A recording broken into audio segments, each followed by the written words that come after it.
Assalamu alaikum. This is Dr. Ania Humayun from Community Medicine Department of Rashid Latif Medical College.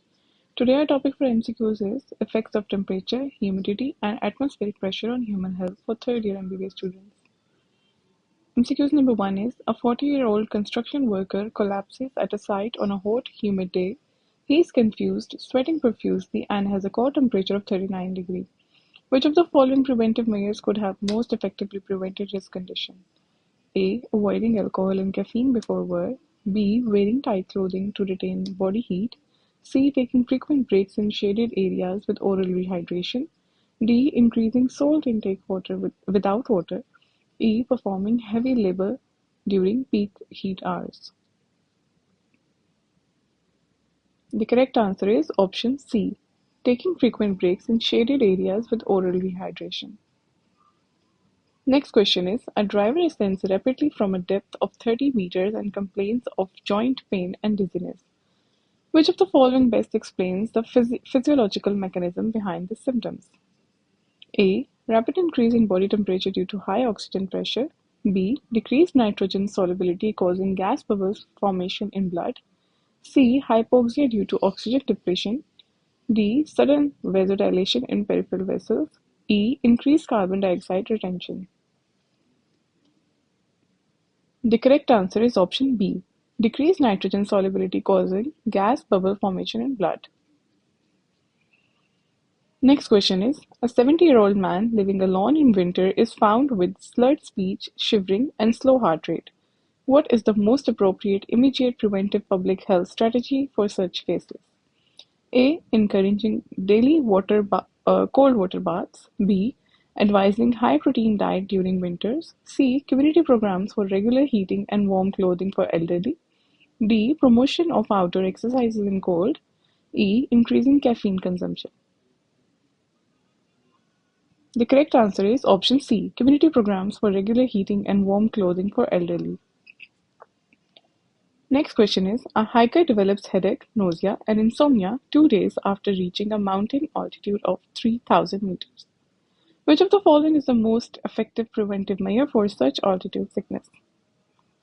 A. Descend immediately to lower altitude. B. Avoid water intake. C. Rapid ascent without rest stops. D. Use of acetazolamide before ascent. E. Use of oxygen mask only after symptoms appear.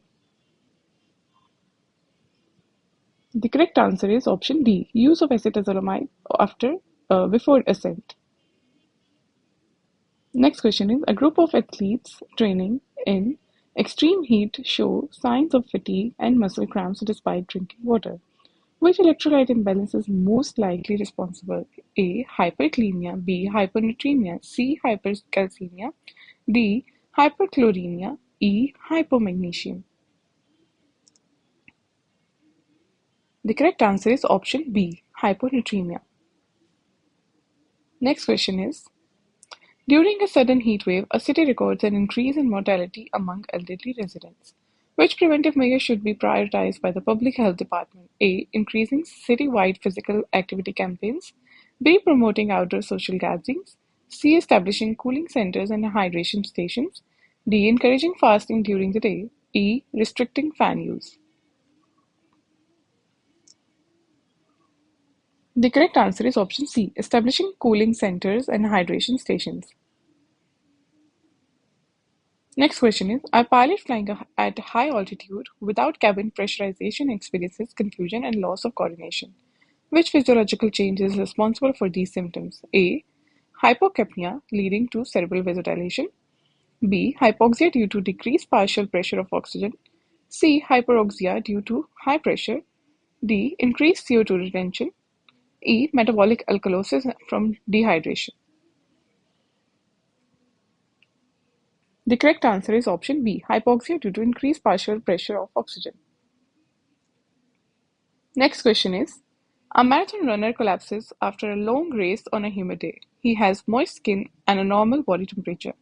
What condition is most likely? A. Heat exhaustion. B. Heat stroke. C. Hypothermia. D. Hyponatremia. E. Frostbite. The correct answer is option A. Heat exhaustion. Next question is, A worker in a refrigeration plant develops pale, numb fingers with burning pain on rewarming. Which condition is he suffering from? A. Trench foot, B. Frostbite, C. Raynaud's disease, D. Peripheral neuropathy, and E. Contact dermatitis. The correct answer is option A, B. Frostbite. Next question. A mountain climber develops pulmonary edema at a high altitude.